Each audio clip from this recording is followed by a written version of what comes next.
I think we all want a successful life. I certainly do, and I'm sure that the two teams playing in the upper bracket finals do as well. You're still watching the StarLadder ImbaTV Minor, and it is upper bracket finals time. We have Gambit and Aster taking the stage. I'm here with Tsunami and Winter, and we're gonna talk about this match because these two teams, they are the best teams here.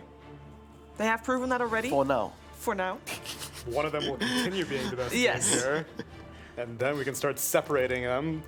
Going into it, I'm definitely leaning Aster. Aster, I had said it in the previous series when we shouldn't have been talking about Aster, but they're just so good. You just got to keep bringing them up. They are looking like a major caliber team, and none of the other teams here are really proving that they deserve that slot quite yet. Not even Gambit, even though that they are at this stage in the tournament. Gambit has dropped a game against Boom, and even in the games that they have been winning, there have been moments where I'm like, this is looking like some classic CIS throwing happening, but Aster have looked like completely seamless. I believe in them. I think they have an advantage that Aster might not have, the flexibility. But today we did see the lane swap where Sccc went mid, but we could tell that he wasn't really very comfortable. He didn't do so well in the laning phase. But at least we could see that they are willing to move out of their comfort zone in order to get better matchups. Willing to adapt. Yeah.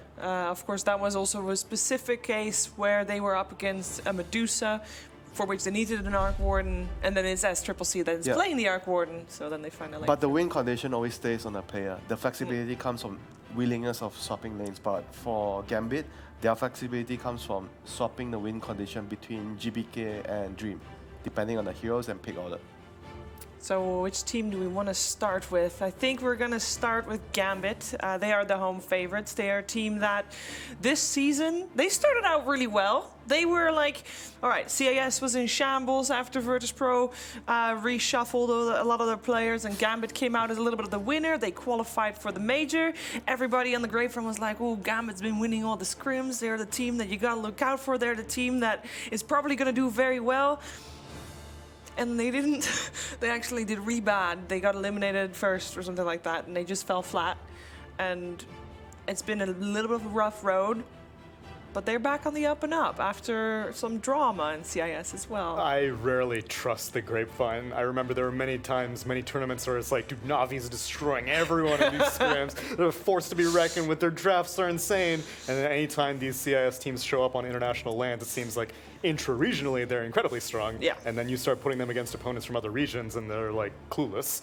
So I'm glad that Gambit are making a good showing. I'm glad that GPK is gelling with his team, the team that he is contracted to, very well. So I'm inspired. And I think you they will have give to Aster a do good that, fight. Neil. You have to. I gotta give context to everything, because people who are tuning in right now are just like, Well, whoa, this guy's amazing. Where's he been this whole time? Let's give a quick rundown for people that have missed it, because you know the drama was GPK, hot commodity, big star in Gambit, and Virtus.pro is like, ooh, we want some of that. We want a replacement. They wanted a replacement for two of their players. They got one, and they got GPK, or at least they thought they got GPK. GPK is like, yes, I accept your offer, and then went to Gambit. It's like, hey, I'm gonna go to Virtus.pro, and Gambit's like, wait, what's this paper? This is your contract. You can't go. And they basically, either the price was too high or Virtus.pro was not willing to pay it. We don't know all the details, but the bottom line is he's staying with Gambit, and obviously GPK is like, well, I want to play with Virtus.pro, so I'm not going to play. So Gambit's like, okay, we'll get a replacement for you, no problem. They got FN. They did quite well at Mad Moon, actually. Yeah. He made a good showing for himself as well. But being on the sideline for GPK also wasn't it. And he decided, okay, you know what? I'll come back. I'll play with you guys. And here he is. And apparently, though, this has been an eye-opener for him. And he is fitting in the team better than before in terms of mindset. That's a really important thing.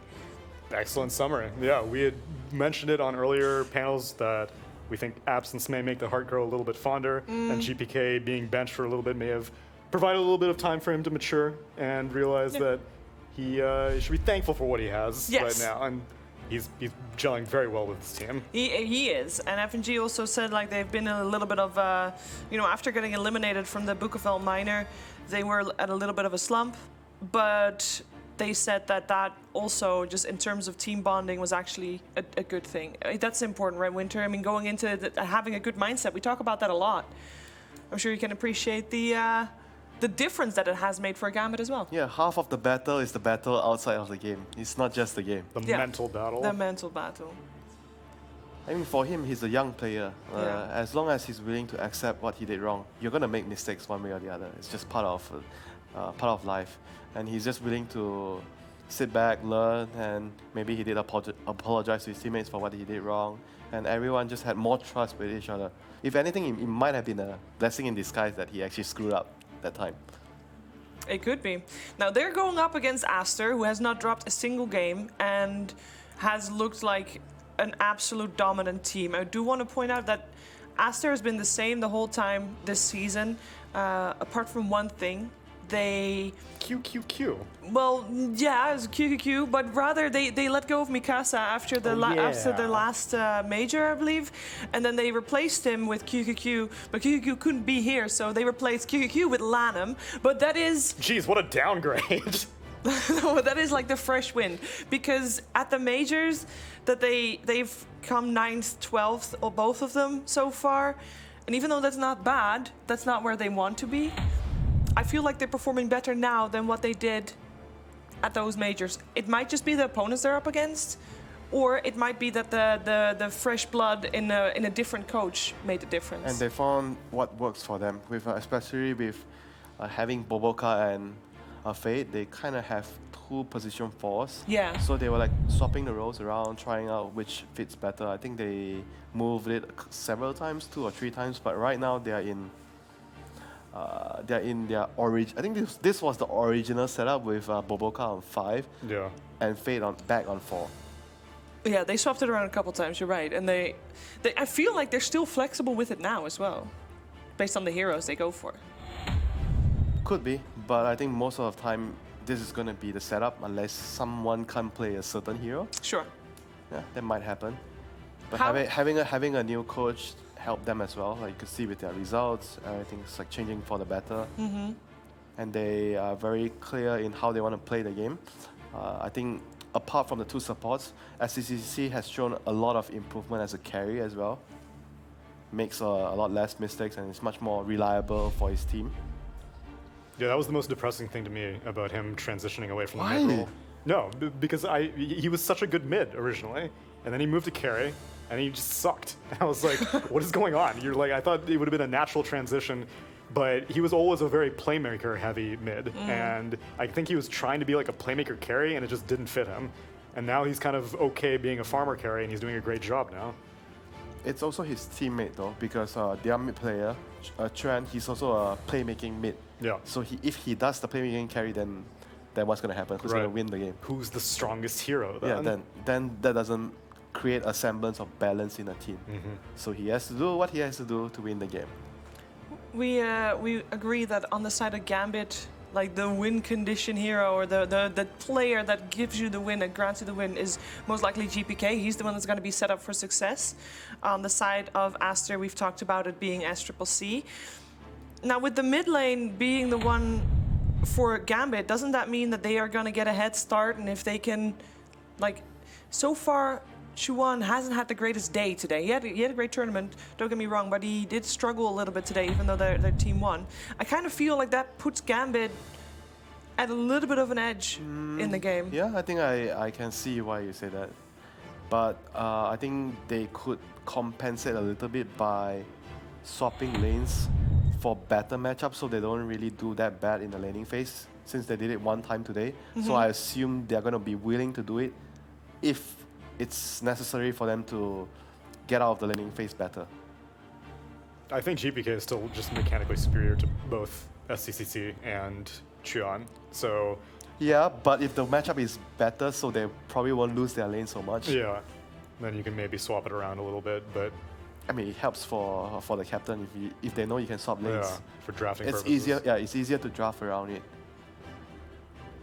His Shadow Fiend on GPK is especially what I'm excited to see if they can somehow shove it into the draft. You think that's his best hero? I think for it's, now? at least what we've seen at the tournament, I think it's his best hero.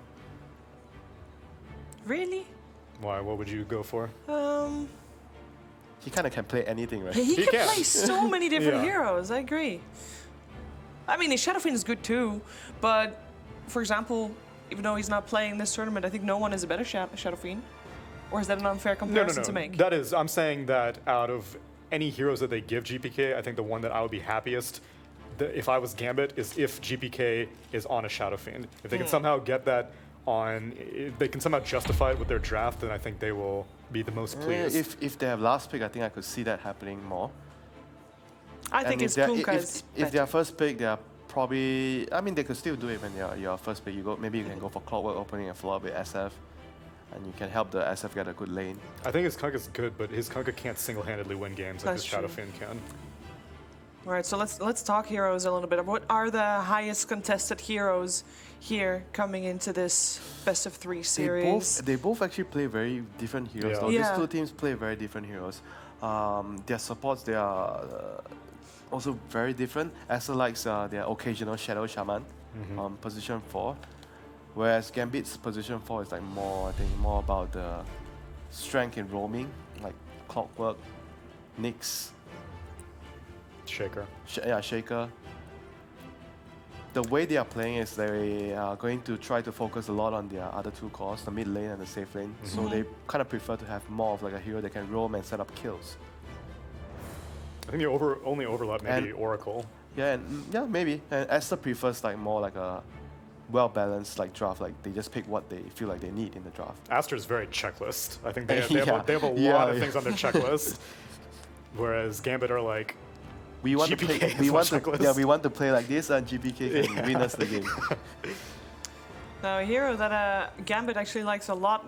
We haven't seen Aster touch both Enchantress and Chen actually. Enchantress not the case for Gambit this game so far, of this tournament so far, but for example we've seen FNG on the Chen today. Very comfortable hero for them. Battle of the supports once again. Yeah.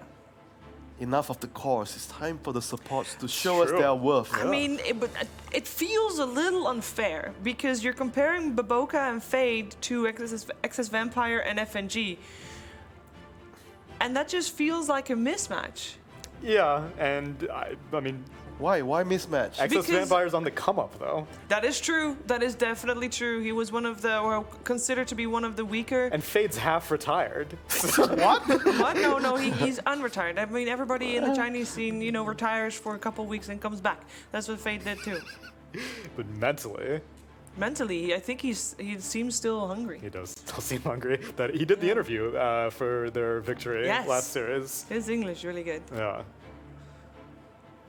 I think he just wanted out of Vici. Well, success achieved. I can see the draft started.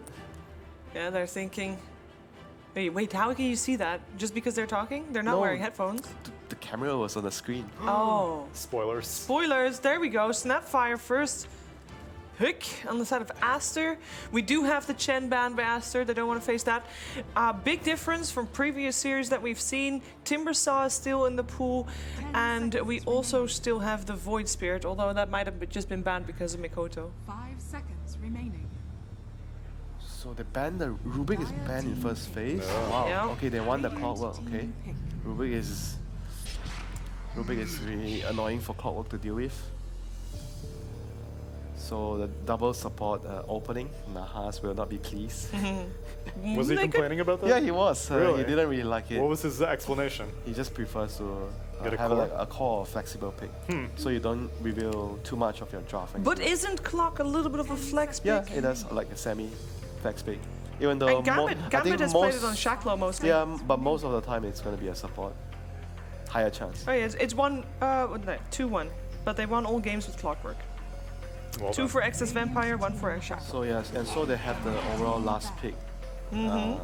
We might see like a game-winning hero on mid, and because they have Clockwork, so Shadow Fiend is going to be something that Team Aster is going to be looking out for. They follow up their draft with the Omni Knight. Omni Knight is like a hero that's really good with how they play because they focus a lot on the carry, and Omni allows the carry to shine. It's very easy to play when you have Guardian Angel, you have Heavenly Grace. That's like a perfect scenario for you to carry the game. 5 seconds. They are already creating the environment for him to win the game for the team. Yeah, and this is how LaNm has consistently been drafting. You got your 2 checkboxes already filled out. You got. Oh, we have buff. Oh, we have stuns. Yeah, oh, we have catch. We are very exactly. clear. Okay, you carry us. Thank you very much. Yeah, their most important thing is, do I have a save support? Do I have a stun support? Mission accomplished. Now we can just pick whatever feels comfortable for our course. Do you like the bench pick for them? Like they've been like one of the few teams that really like the hero. 10 Not seconds yet. remaining. I don't think there's enough. For me, the bench pick is most justified when you have just tons of physical 5 damage. seconds remaining. And I don't think she warrants it just by herself. Or if you desperately need a save, which they already have Omni Knight for. Dire team battle. Is there anything in particular that from the series today these teams could have taken away from? Like lessons learned? Be afraid of Arc Warden would be my biggest thing. What? Okay. Arc Warden? But Arc Warden was only picked for the Medusa, right? Yeah. Usually either Medusa, Drow, all these kinds of hero. The ranged heroes. Yeah, the range hero, so that you can abuse 10 the bubble on seconds them. remaining. Okay. 5 So the next pick we're probably gonna see Gambit decide. Offlane Clockwork / support Clockwork. Which one would be better? Well, either way, he's not going to be laying against Omni Knight. Probably. Yeah, but you kind of want to set up your the draft behind, so you probably gonna have to pick like a general hero, like something that does well regardless, like LC, maybe Brew, because you have Brew would be- you want to deal with the Omni Knight. Yeah, I'd be a GA. big fan of Brew. Have Gambit played Brewmaster, Shiver? This not, tournament? Not No. very sure. I don't think so. Yeah. But I will check just to be sure. team pick. No. Bowed, Faceless Void. Radiant team pick. Razor. So yeah, they're setting up for the mid hero. Most likely, they want the Razor to lane against the Omni. That's a favorable lane for you. So you're gonna have to pull creeps and do whatever you can to survive. Yeah. And could go mid. It's still flexible for them. They did run it mid. If Aster go for a melee mid, then Yeah, definitely. depending on just the lanes, you know. So they are just like keeping everything really open. Just a very good sequence of heroes being picked here by Gambit. 5 seconds remaining. Active SCC. discussions on the Yeah, he's side getting of. into it. It's like, Of us. guys, I can carry with this hero. What's the hero, though? What is the hero? Not his turn yet. Don't worry. Oh, okay. It's Well, not his. We did say it was a first pick for Aster, so last pick for Gambit, so they could or they will probably pick SCC's hero in the next two Yeah, picks. the next one, If not they're this thinking one. it's gonna get banned One. anyway. No, the next one. Yeah, the next one. This one is gonna be a support because Snapfire probably gonna be their position 5. Oh wait, no, this is the mid hero. They play I it as think- support sometimes. I think mid. Oh, position 4, 5. They have no, Fade or they haven't BoBoKa? done it this tournament, but I know they've done it in the past. It is a sick combo. Coil into rain fire. Yeah, one more kisses. So for this tournament, they've played puck once on mid. Previous game that we saw actually from them against Alliance, that was up against an SF. That he did not win his lane against. This game we might see a SF if Aster doesn't ban it. I mean, I guess they'll probably ban it if it's not being picked here, and the last ban will be on the SF. I think this puck is just an answer to wherever Razor goes. They're just going to put puck either mid. So you if think the it's- Omni could be a support, or what? Because you're saying yeah, the puck that's would. true. You're Yeah. saying the puck would just like be a core in the Razor's lane, right? Yeah, but that makes things very awkward for Omni Knight. That's true. It feels more like they're just picking him the space maker because they just want to keep the carry last. Then why puck? Puck doesn't do anything that good. There's no like melee cores. It's the just Dreamcoil a general exploits. hero. It's a general hero. You're gonna get what you want to get from Puck, and Puck doesn't really lose most of the lanes. You know, he's gonna be okay in the lane. Baden picked up.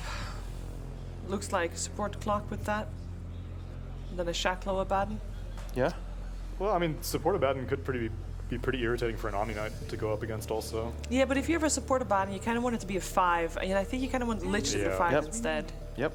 Everything is more or less set in stone right now for Gambit. They're setting up for the last superhero.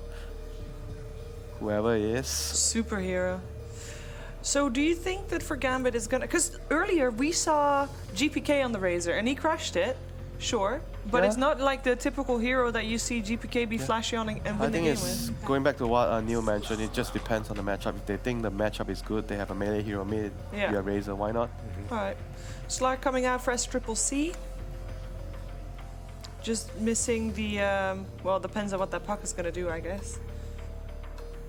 So either the Fade hero or the ChYuan hero. I'm guessing a ChYuan hero is the last pick for Aster. I mean, what do they want on the support? If that's a Chuan, if the Puck is a Chuan hero. No, I'm saying. Oh, you're saying the Puck is gonna be a 4, right? Yeah. A 4 with the Omni Knight. If that's the case, General hero. Which boxes haven't they ticked yet? They need some push? more initiation, I think. They already have tower damage with this. I mean, Slug can be sort of tower damage.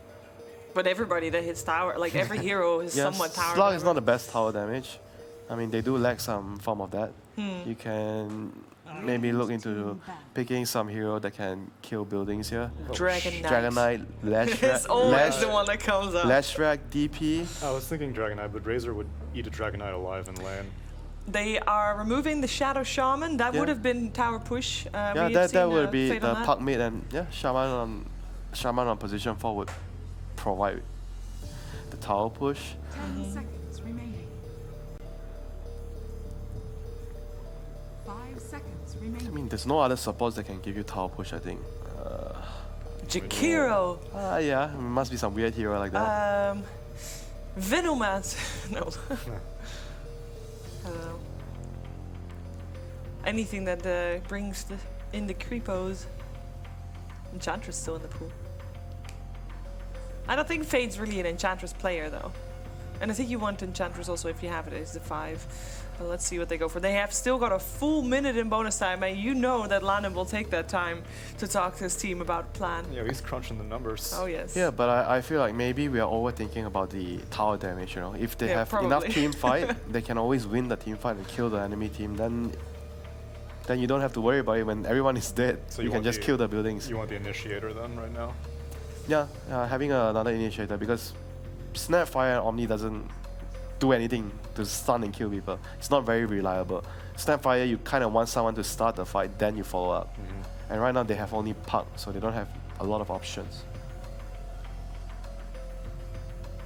What are they thinking about banning out? Which hero would they still Shadow be worried Fiend about? seems like the very dangerous hero here, but they might be thinking about something else since they're using so much time to figure out the last ban, you know.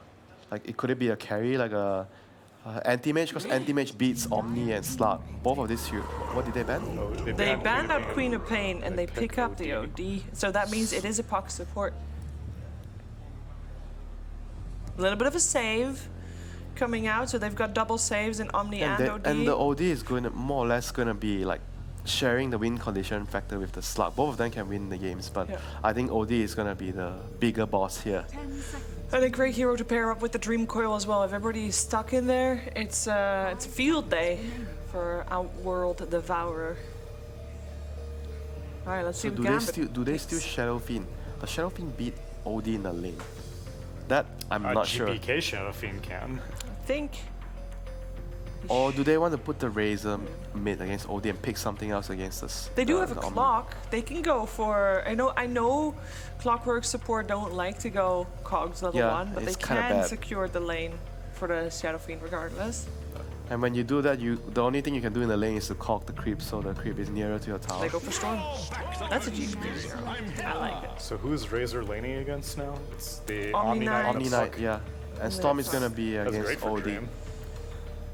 Yeah, and Storm is. Because they don't have much catch apart from Coil. The Storm is free to run around and do Storm things. They got the silence. Maybe not ideal. Not but very reliable. No, not very sure. reliable. Yeah. If he has the yields, then it's so difficult to kill him. And they've got Abaddon Shield as well.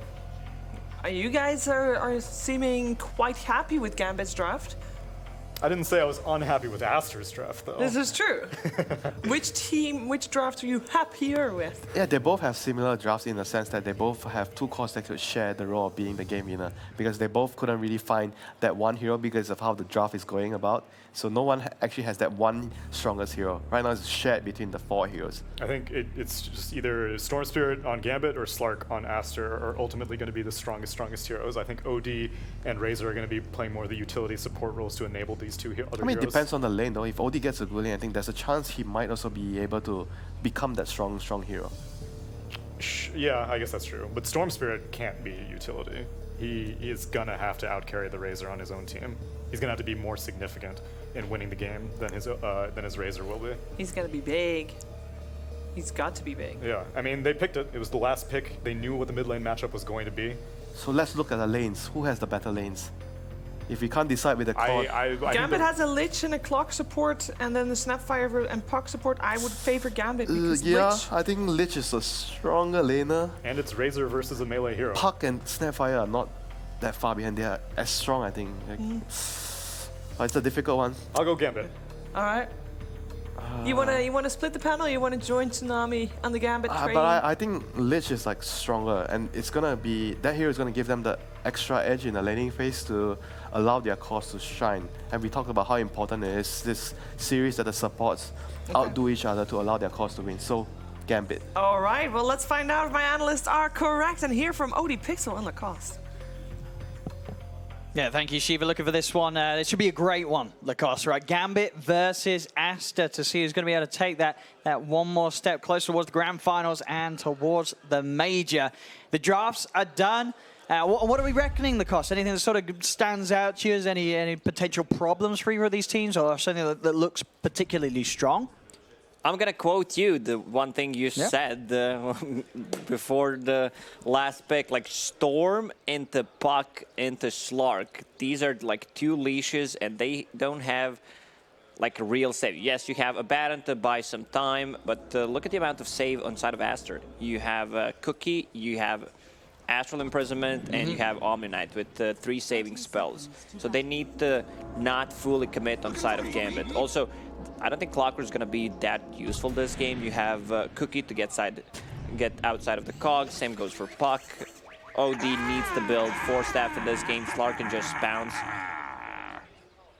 I'm a bit worried. Both of these lineups are limited on stuns, and Aster has more catch. Like, Storm Spirit needs to have a really, really good game if Gambit wants to win this one. Yeah, definitely a lot of pressure on Gibkiy to not make the mistakes and get himself in positions where Aster are able to utilize those strengths. But, you know, if there's ever sort of a man on Gambit to look towards to play as cool as a cucumber, it will be Gibkiy. He's had some great performances so far on LAN. He's ready for a challenge. And obviously, you know, as a team and Gibkiy, they did feel that this was very playable. They picked it later on in the draft.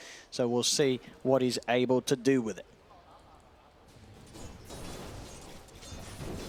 We'll see how he gets ourselves getting into these lane situations. Gibkiy obviously up against ChYuan in the mid lane on his OD. Looking at some of these side lanes. There's Sccc Slark backed up by the BoBoKa Snapfire against FNG and Shachlo down bottom. Top lane Dream farming on the carry Razor, backed up by support Clockwork, played by XS Vampire.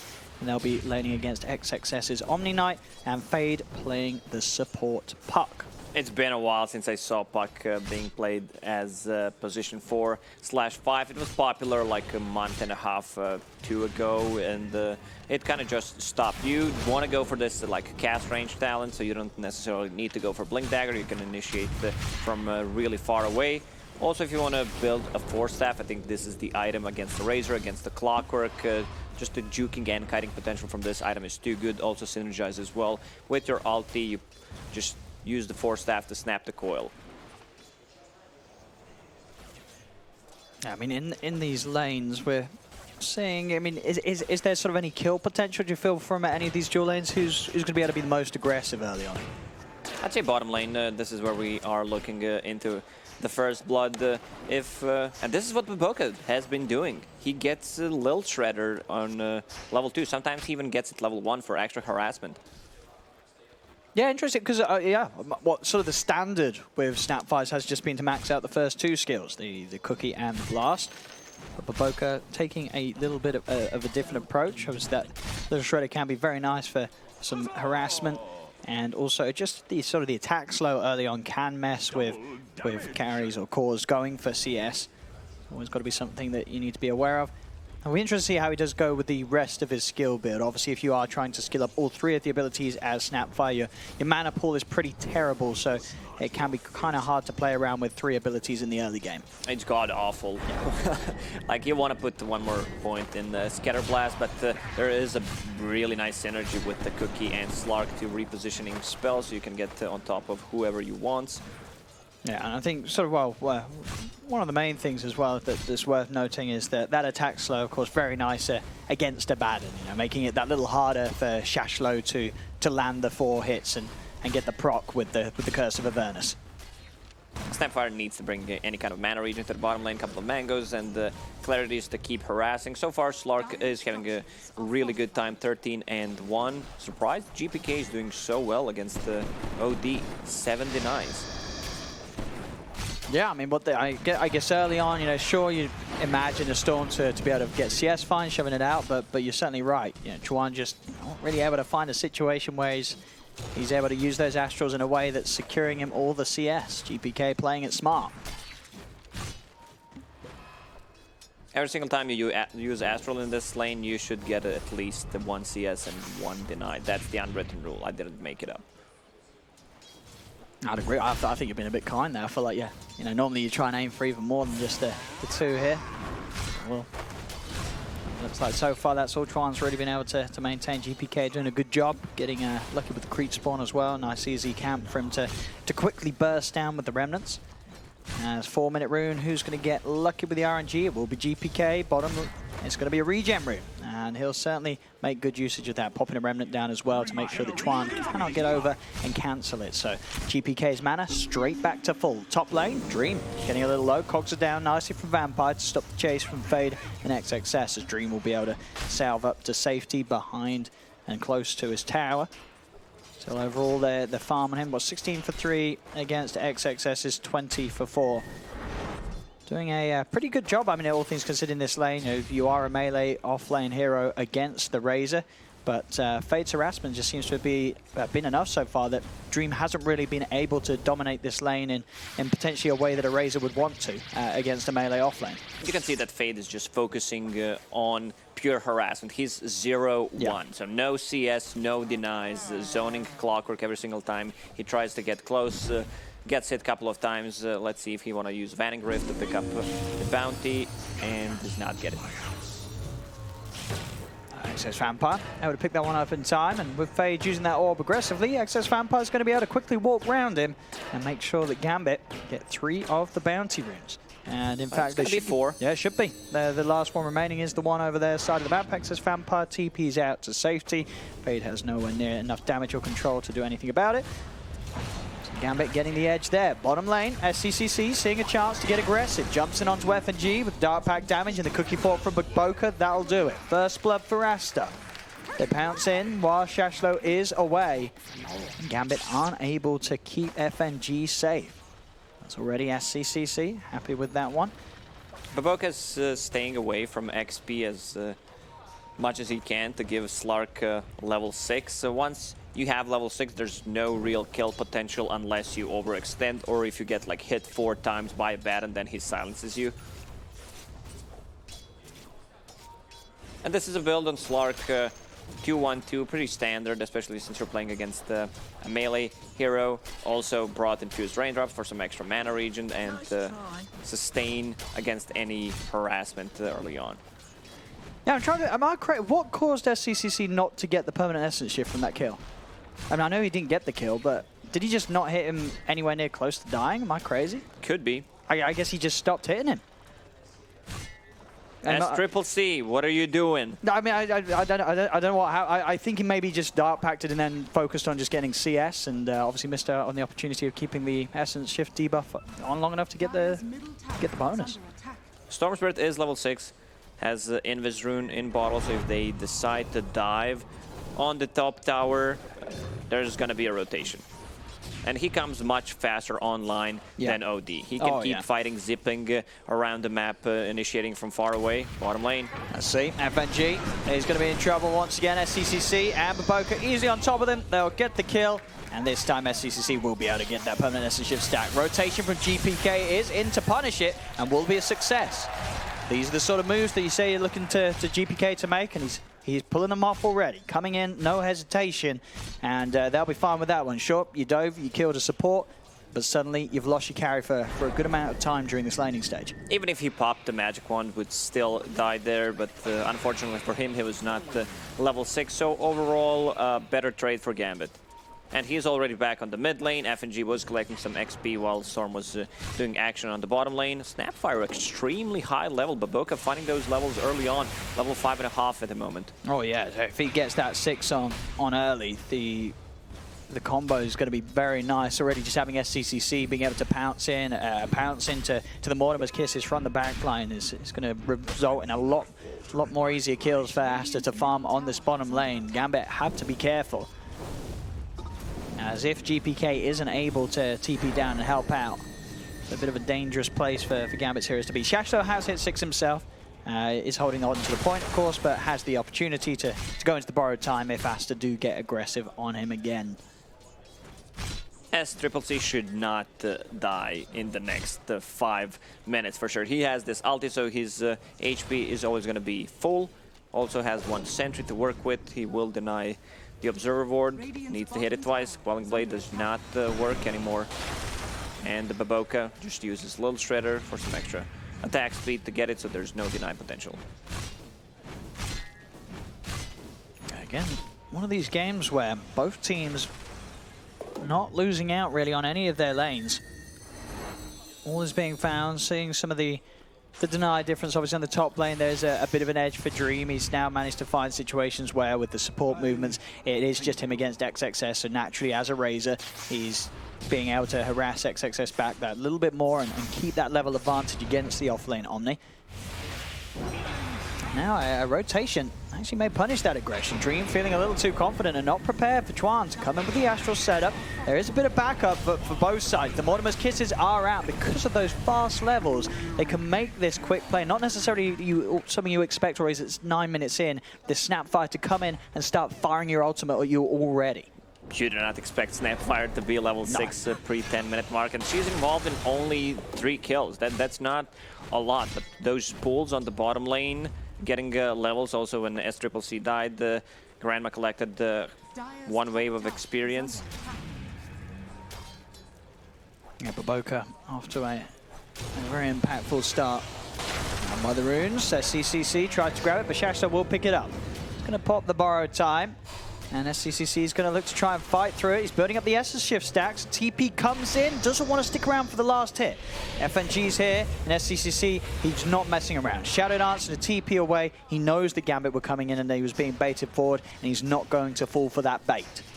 He was running low on mana. Good decision not to dive. It's really not worth it, especially if Dream gets the return kill on him. Both of these teams kind of limited on tower damage, so they need to play around the siege creep timings. And we can already see the mirror movement. Dire is going to take, or at least put some pressure on the bottom tower. Same goes for Radiant. I love that. I mentioned the 4-staff build against the lineup of Gambit. I see Puck queuing up 1. I see OD also going for 1. So they can snap the coil, get away from Cogs, get away from Static Link, and this is how you kite and how you win a game. If they can take these towers, that will push them nice and quickly towards that early item rush. And Sccc, no surprises with his items. Treads into the diffusal, not going to mess around with sort of the drums on the way, as we do see some Slarks go for. Bottom lane, coil combo. Here it is, the setup, coil into the Mortimer's Kisses. Not a whole lot you can do against this relentless damage firing down from you from afar. Oh, Cookie! Oh! Jumps over him. A little too close there, the creep. As just off the mark, but a good attempt nonetheless from BoBoKa. Not quite in time at all though, as FNG will make it away, and FNG himself, he's also got his level 6, so Gambit can try and find some action with the Chain Frost. They don't have the best setup for Lich ulti. The only thing they got is Cogs or Storm Spirit's Pool. Clockwork is still level 5.5, which means that he can't participate in fights from long range without that hook shot. Yeah, trying to pick up the XP in the mid lane, getting towards that ult, but indeed a full level to go on it. See on the mid item builds, ChYuan. So you got coming out here is the completed 4-star. So indeed very, very quickly done this game as the mid OD. And over on Gambit side, GPK, Kaya is online and will help speed up the farming as he continues to just jungle his way towards as quick of a bloodstone as he can provide this match. And you really see that there in the net worth. Both of the mids farming to their heart's content, and they're staying at the top of the board. Gambit will want to take a fight right now, or at least get a pick off on one of those cores. Storm Spirit has double damage in the bottle. It's time to go. Sadly, once again, Clockwork still not level 6. Now this wave should just about do it. So as long as he's able to get that in time. BoBoKa's heading across, and you've got to keep eyes on the Snapfire. 10 seconds until Mortimer's kisses again. So Gambit, they will smoke, but they are smoking into the full combo ready to go from Aster. So if they want to find something, they've got to make it quick. Ideally finding anyone on Aster in a situation where they are alone, and XXS is sort of separated. See who they make the move towards. Vampire leads the charge. 6 has been hit, so he's looking for the hook shot opportunity. This might end up as a disaster for Gambit. Aster knows something's cooking. They have this force staff, they have Astral Imprisonment, and I don't think you have enough damage to just burst OD before he can get any spells off, or just the force staff. A ward is popped down, but immediately de-warded by BoBoKa. As with that in mind, it is, as you say, just not looking like a place for Gambit to make a play. And Aster, they know that Gambit's been hunting around here and haven't been successful with their own movement. So now they'll make a move themselves. They smoke up, ready to set up around this mid lane. Gambit are a little split up with this. They've left the Razor down on the bottom. Let's see if there's any way to start the fight. With Shachlo showing himself mid, that isn't the target. They want to look for something a little easier to jump on.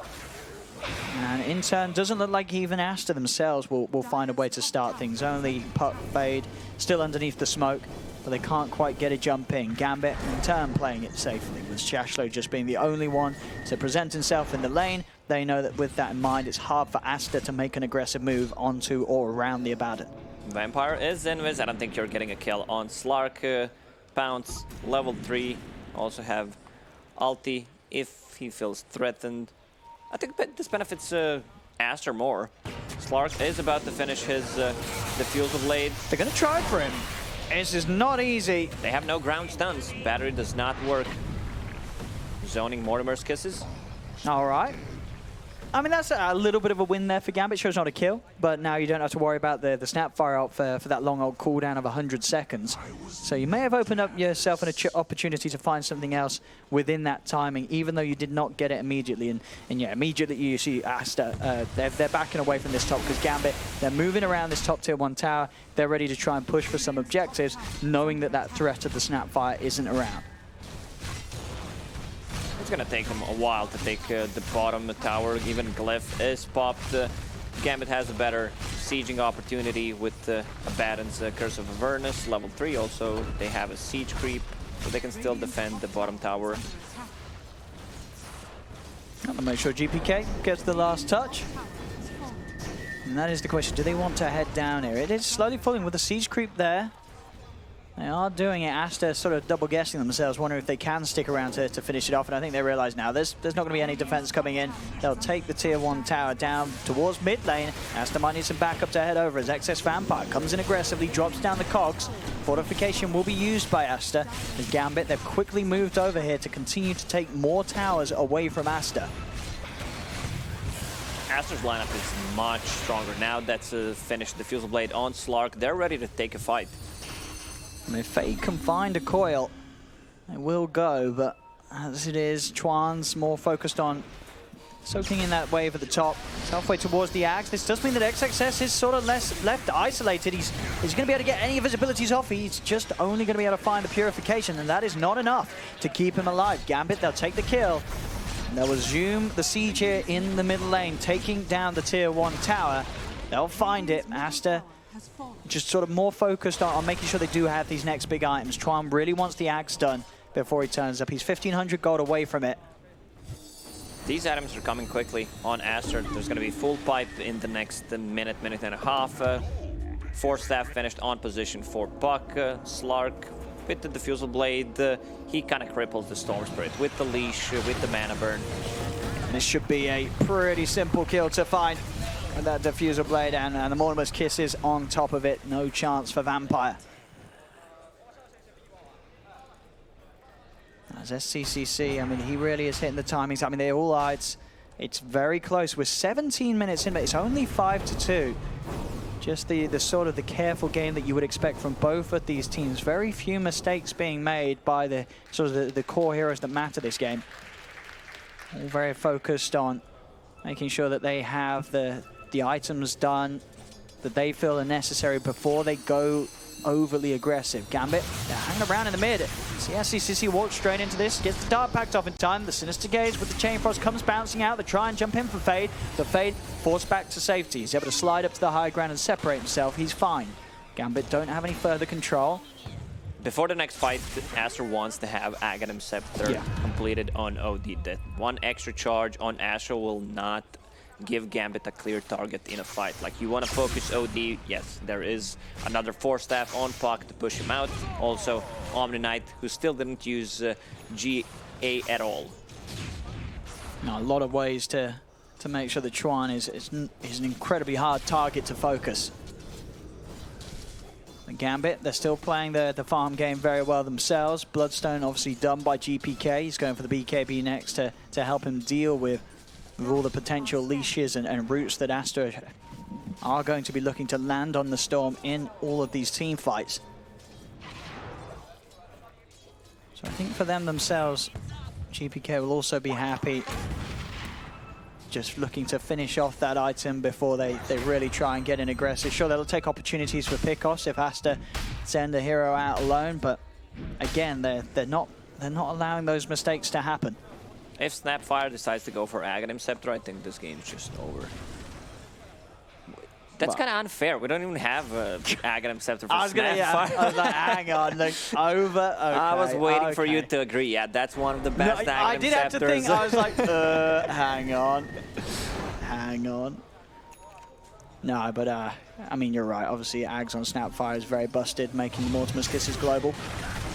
Crappuccino. Mid lane in the river. There's a fight kicking off. SCCC is going to look for the Lich. Dragging in with the Sinister Gaze, but FNG will fall to his death. Zip back up to the high ground. GPK is fine, but now ChYuan is there with the setup. The Astral onto Shachlo. It's time to start getting those beautiful Essence Shift stacks up. Oh, another Astral. I'll be honest, I think SCCC is probably a little disappointed with that. You know, he wanted to keep on hitting the Abaddon. Sure, they kill him anyway. But, you know, you got a slug there. The Abaddon's got no help. ChYuan just wanted to play it safe. Can't blame OD. He also wants to get the Sanity Eclipse charges. That's okay. That's true. It's sort of You're only thinking from your point of view, I'm thinking from OD. the carry point of view. As that slug, I would be pretty annoyed. But come on, dude. I just want to keep it hitting him. It doesn't matter that he's going to heal up. But you're right. The OD's like, nah, that's my charge. I'm taking that. Mid tower, the push will be put to a bit of a slowdown.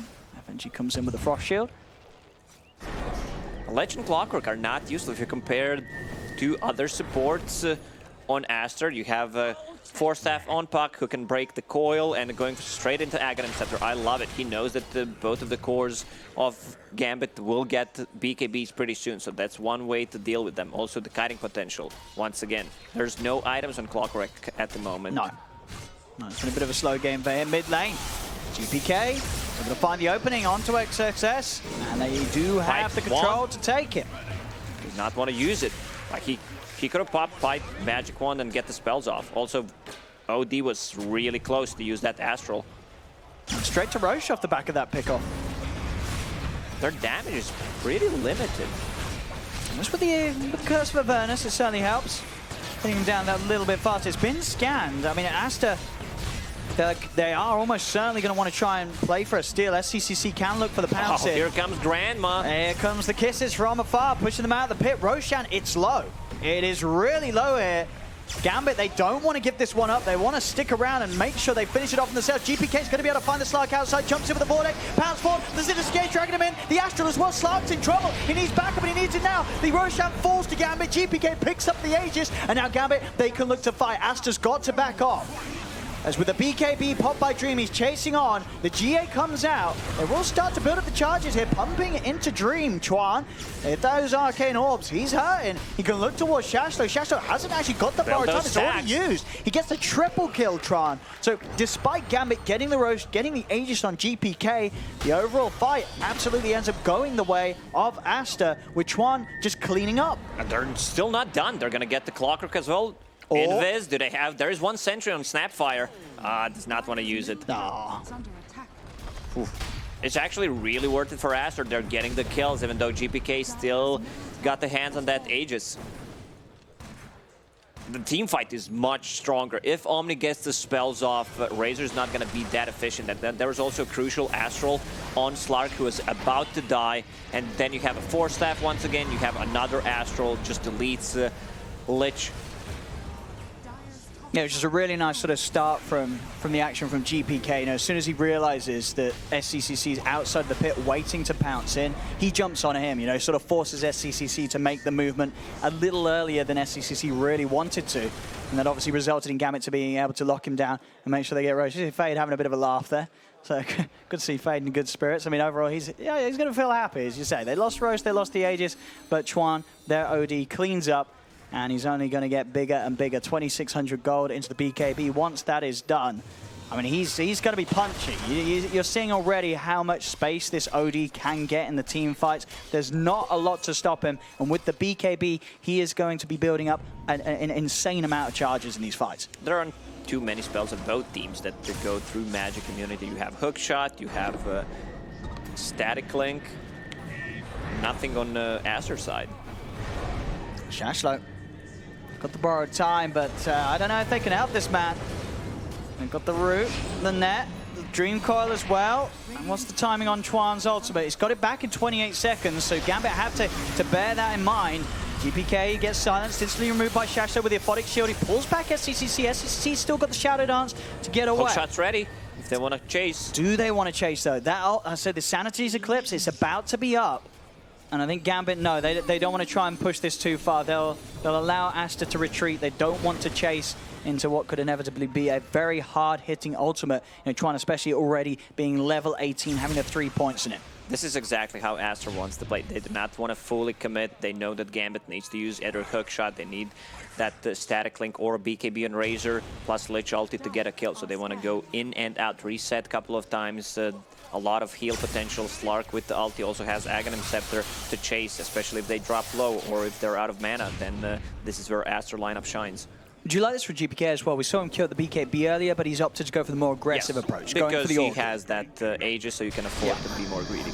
The drag back on the Slark. You're going to see the zip to the backlines. He's looking for ChYuan on the OD. He's chasing GPK, focusing this OD with the silence. That's the target to go for. There we have it. The GA comes out. Have they got the magical damage still to bring ChYuan down? If you cook it to the side, Limmp capes out, but Exit Vampires in with the hook shot, the cogs. The OD is trapped. The OD is dead. They'll kill off ChYuan. Sure, GPK loses one life, but he's ready to come back with the second. The Mortimer's Kisses. They're coming in from the east. Upon to the left, the FaZe getting pushed back by Dream. Sccc looks towards Shachlo, but the borrowed time is there, keeping him alive. GPK tried to find BoBoKa. The soul burn damage from the Orchid, not enough to kill him, as BoBoKa will be able to TP out. GPK still with a lot of mana to play with.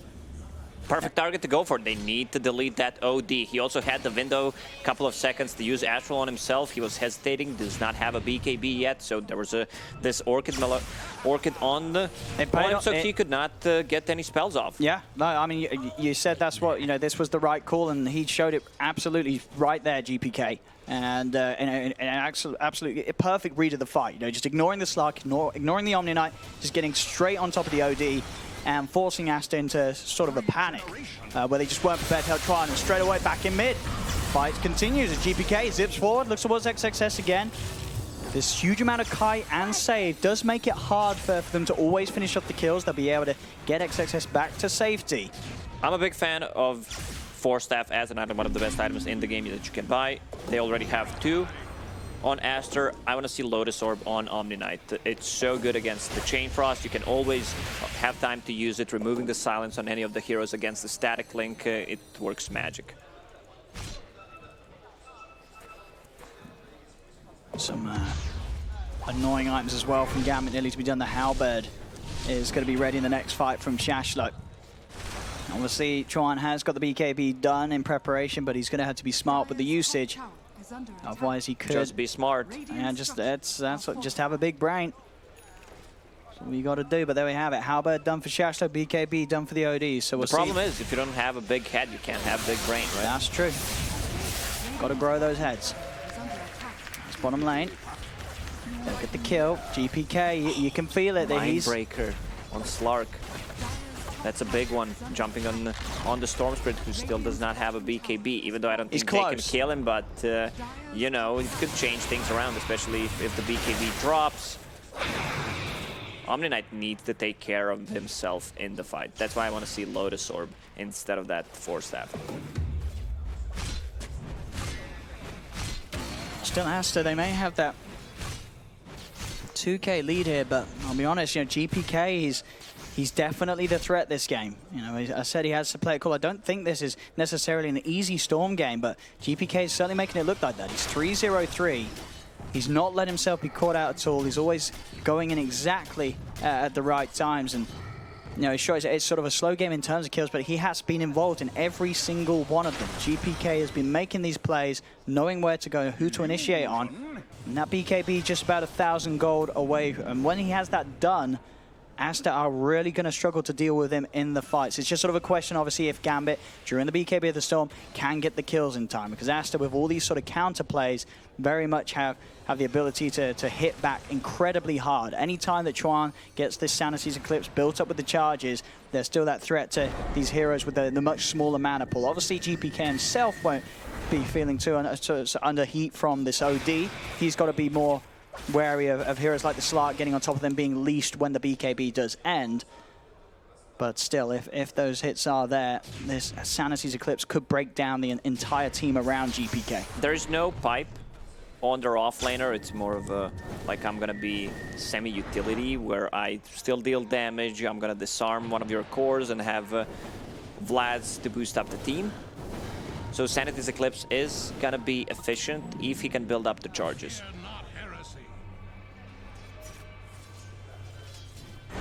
There's a difference between position 5. You see BoBoKa, who already has Glimmer Cape and half of the Force Staff.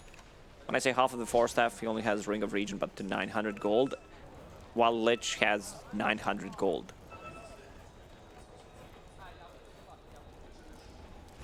Smoking from Aster, ready to invade to get scanned though. Gambit know that this is coming. Excess Vampire in position to dispel the smoke. So Sccc tries with the jump into second pounce. Won't latch, but they have the Dreamcoil follow-up. Looks towards the turret, and the Mortimer's Kiss is coming in from the back lines.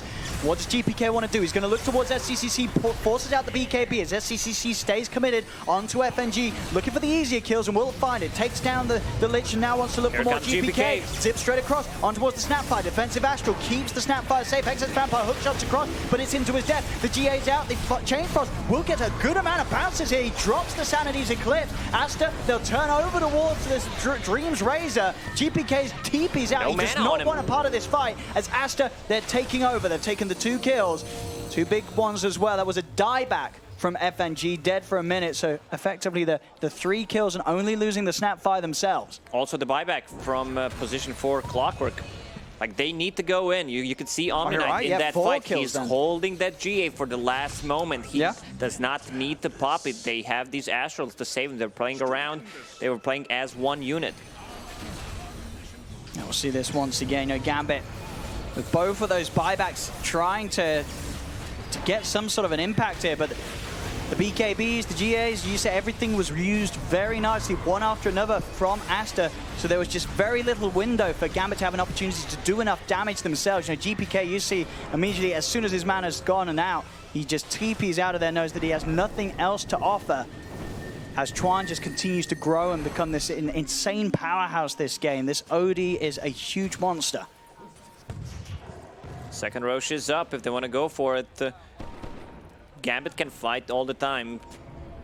Chain Frost is the highest cooldown they have.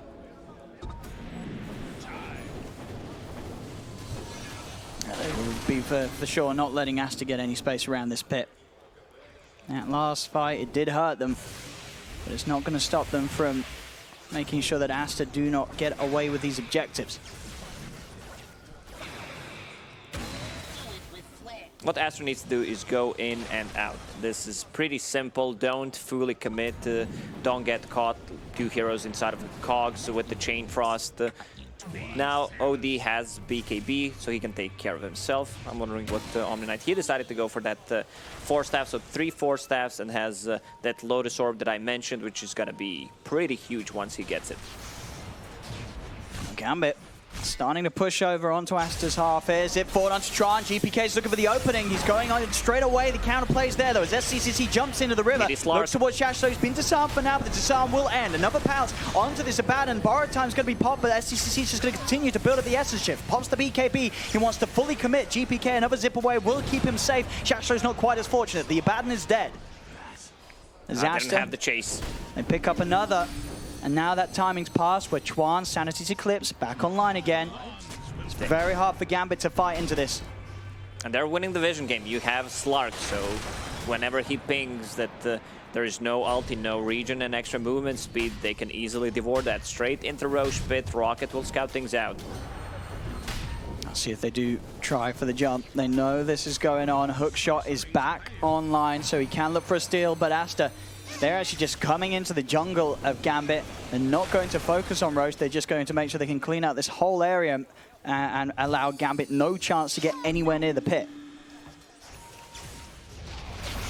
As this game progresses, it's going to be tougher for Gambit to win it. They need to do something right now. They can't just allow Aster to take this Roche. But bottom lane and top lane is pushing in, so someone should scout things out around the Roche pit so that Gambit does not take it sneakily, and they need to address the problems with the lane. They need to outpush them, then they can go for Roche. Yeah, and it really does feel that it's just continued pressure on GPK to make the magic happen. Dreams Razor, it's very hard for him to play these fights because he doesn't really have a clear static link target, it feels. You know, if he goes for the Slark, Sccc with that Aghanim's is always going to be able to easily separate himself, pounce away to break the link, and then get back in. And if he goes for the OD, you know, for the most part of it, this OD doesn't really care. He's still going to be kicking out a lot of damage with that pure from the Arcane Orb, and will still be gaining those stacks to slam down a huge Sanity's Eclipse. So a bit of a tricky game really for Dream to get much done in the team fights. He needs to use his BKB on Slark, get the static link done, but it's so hard. There are 3 force staffs, 2 pounces, even ulti. Like, you still steal the damage, but you don't deal any damage. GPK going all in, Aghanim Scepter. That's gonna make things easier for Lich. Yeah, they do have that combo with the Chain Frost, but that alone still at this point, it's not really going to be enough damage to kill off Aster's big cause. As Aster smoked up and ready to hunt once more. 16-7 right now at 35 minutes. Gambit, they're on the high ground with the smoke themselves. Sccc is going to find the opportunity to get on FNG. A couple of hits for ChYuan. FNG's gone. Just build up those stacks in and out. Also, they can try to poke Roche, see if there's any kind of rotation. They know that there's no buyback on Lich. He already used it in the previous fight. Sccc, he's going to be ready to dive around this tier 2. He's on, he's in, jumps in aggressively towards Shachlo. He knows there really is nothing that Gambit can do that scares him. Zip forward for GPK, whoa! Cookie, he knew! BoBoKa. I mean, that was pretty sweet. He's still able to zip out, but indeed GPK zipping into the cookie. Even FNG tipped him after that play. That was pretty cute. They didn't get the kill, but it was pretty sick. And now, Sccc, there we have it. Static link. For what? You just pounce in, pounce out, enjoy your 25 damage. Put it on cooldown. That's all you're getting. And they're waiting for some kind of a DD near the Roche. Sadly, it's a region rune. Now we're gonna see that one again. Yeah. Here's the cookie. Very sweet indeed. This has to be one of the best plays I've seen. We've seen the sick play from Boar and Enchantress yesterday where she denied her own teammate. I don't think that was intentional because it was extremely hard to execute. I mean, I'm sure Chu would tell you it was. He was like, oh yeah, I meant to do that. Of course. You know? But this one was pretty sick. Yeah, it's just unfortunately didn't have anything outside of the Astral to get GPK before he instantly zipped away. And bottom, oh, look at that damage. I mean, Ghost Scepter, it's not going to save you, unfortunately, FNG. As this Lich just doesn't stand a chance when these cores are on top of him, and with the gap close that they have on Aster, they'll find him each and every time. Sccc looking towards Shachlo. Usually Baron does not give a damn. He's throwing his body in front of the enemy team, but stealing the stacks with the Slark or just building the Sanity's Eclipse charges, he can't be that frontliner. No, not at all. Aster just got a really good lineup to punish these heroes. Both this Slark and OD has just been an excellent game for them.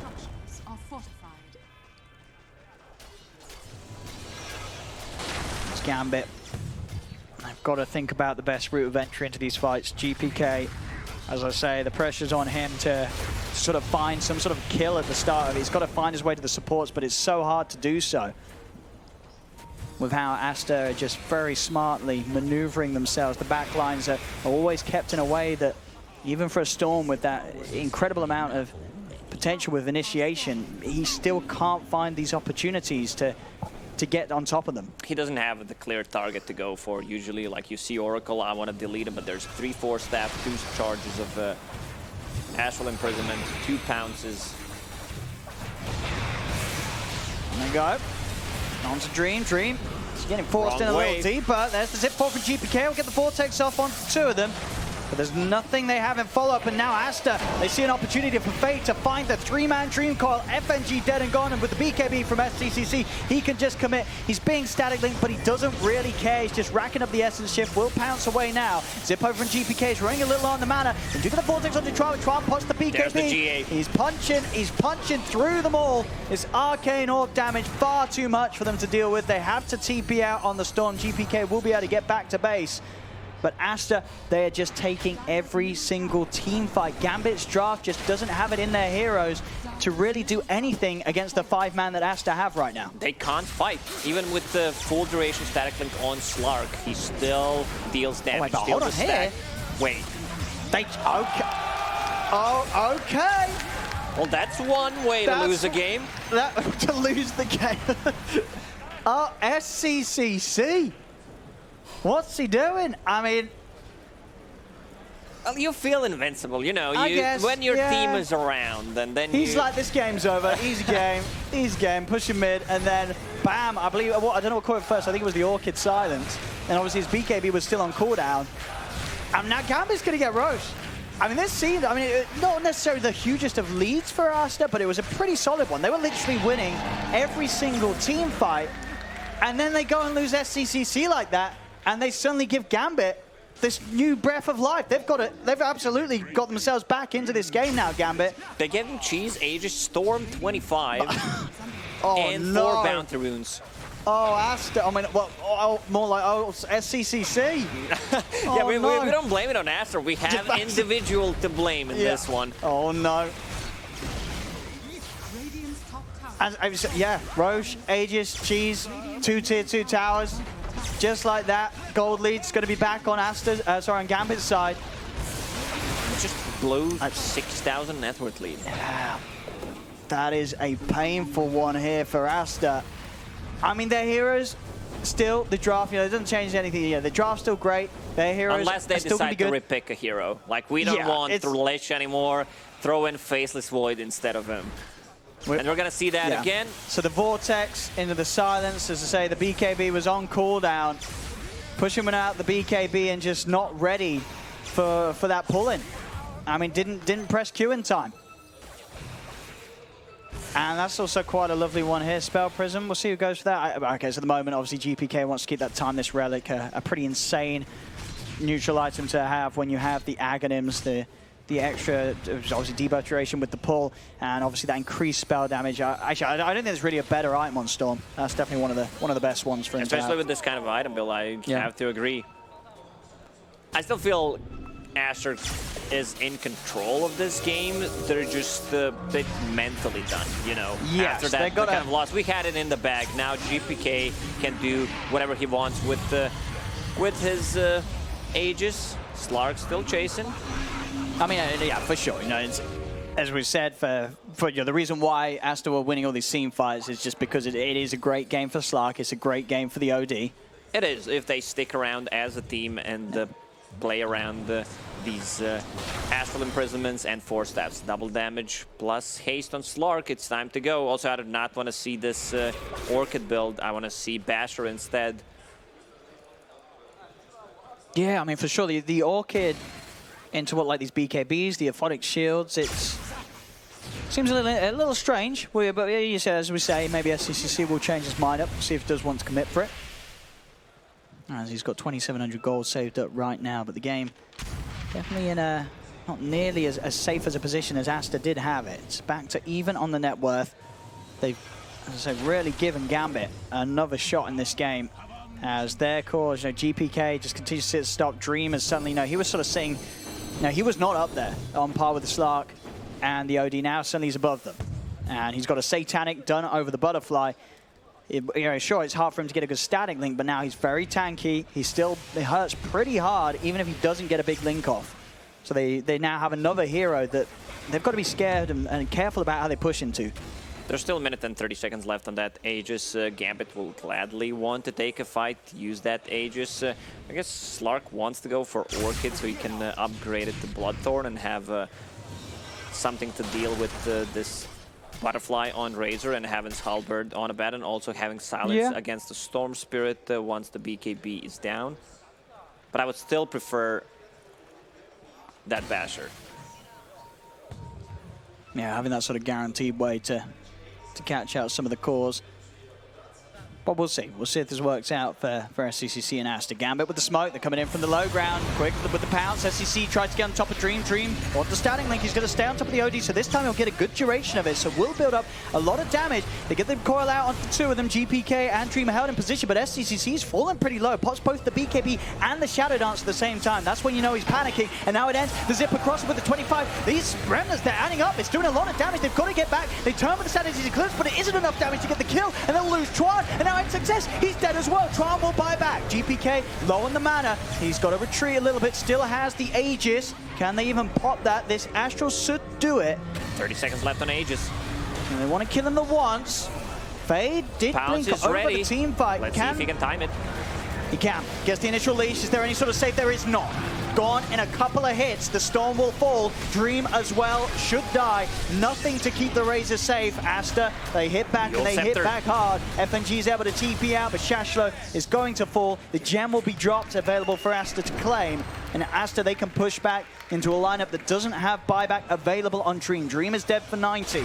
They need to run on the mid lane, force a buyback from this Storm Spirit. There are a couple of missed pounces from Slark, but he timed that one, the one that mattered on the Storm Spirit after Aegis. Storm has a buyback, and it's gonna cause a problems. Buyback, clear the creep wave. They need to glyph it if he buys back.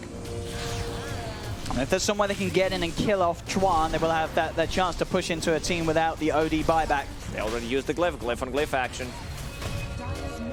Aster are not going anywhere until they get at least an objective. Awesome buybacks. They jump in looking for FNG. FNG with a Ghost Scepter will be fine. He's going to throw the Chain Frost out, try and put a stop to this push. Hook shot forward. They're trying to protect the buybacks, ensure that Gambit don't have to use them, but they do need to. GPK pops it now, zips it. The Vortex, the BKB committed as he grabs in the two of them, looking towards XXS. Antoine zips across with the silence. This should be a dead Omni. He's protected for now by the Astral, but as he comes out into the Remnant, he should fall, but he's still alive. XXS, he actually gets the chance to heal up, and now GPK brought back. He's got no mana. He's got no health. The force for the side, but GPK is dead for 2 minutes. Aster kill him off and should now have the chance to get at least the racks, maybe almost certainly, I would say even more, without the Storm available for 2 minutes. This should be... Man, I wish Lich had ulti there after that great pull on 3 heroes. They had no follow-up. And they're full HP. Omni Knight is regioning them up with Purification and Heavenly Grace. They're playing it a little safer out, so they're not going to go for the tier 4s for the game. I mean, they know that GPK doesn't have buyback. I feel like without the Storm, there's not really that much Aster need to be scared of, but they want to go for a second set of racks. They don't want to try and force the game. I mean, they still have 80 seconds. They've got more than enough time to just go for both of them. Link broken. There's going to be ulti in 9 seconds, 22 Dream charges. Pops the BKB and the Satanic, starts to heal himself back up. They are managing to draw Aster's attention away from the racks for now. Aster, where's the focus going to be? It's back on the melee racks. They'll get it. Now they'll move over towards the tier 4s. Still 1 minute with no GPK Storm in the game. It's a very long minute for Gambit. Is there anything they could do to stop this without their Storm? I don't think so. Fade, he's in with the silence. They've caught out the coil onto the two of them. Mortimer's Kisses are there with the backup. Sanity's Eclipse is down. This will be Aster closing up game 1. GG is called. They'll take the win. And Sccc, he's going to turn his teammates and say, look, Easy. I made it a bit exciting, you know. Yeah, I just wanted to keep you guys on your toes. They have a bit of a blunder at one point, but for the most part, the draft was excellent from Aster, and they just didn't have the answers on Gambit's lineup. Very nice team play overall. Spell usage from Aster, a couple of missed bounces from Sccc. It's hard once you get the eggs, but overall the item build, the 3-4 staffs, the kite. If you think about it, like, is this an outdraft or not, considering that the Gambit couldn't close the game? They're limited on the tower damage, which means that Aster will get the farm. Also, Fade had huge amount of farm. 4-staff, Yule Scepter, and Aghanim Scepter. So those BKBs were not that great. Also using that 4-staff a couple of times to snap the coil that goes through magic immunity. Yeah, I mean, it was just all in all a very hard game for Dreamers to carry to have much impact. The itemization, the draft meant that this Razor just... There was never sort of that mid-game that you pick the Razor for, where he's running into a fight and just sort of shutting down a melee hero. The quick item progression from the Slark and the rest of his team, the Ags, the 4-staffs, there was just no chance for him to really hit hard. And despite GPK's best efforts, there was just far too much for a Storm on his own to be able to get that win in the bag for Gambit. GPK had an amazing game, but sadly didn't have the hero to play with. There was no playmaking position 3. You have a Clockwork who was kind of under-leveled most of the time, hit level 6 14 minutes in, which was pretty late. And him and Lich, there's no synergy. Before Storm got that Aghanim Scepter, those bounces on the Chain Force were not effective. And also XXS holding that GA every single time when it's needed, does not want to pop it preemptively. Oh, yeah. Very, very smart stuff from Aster. Great draft, great play, great itemization, and all in all, they'll secure themselves this win in Game 1. Don't go anywhere, ladies and gentlemen. We'll head to a short break, and we'll be back with more of Gambit versus Aster.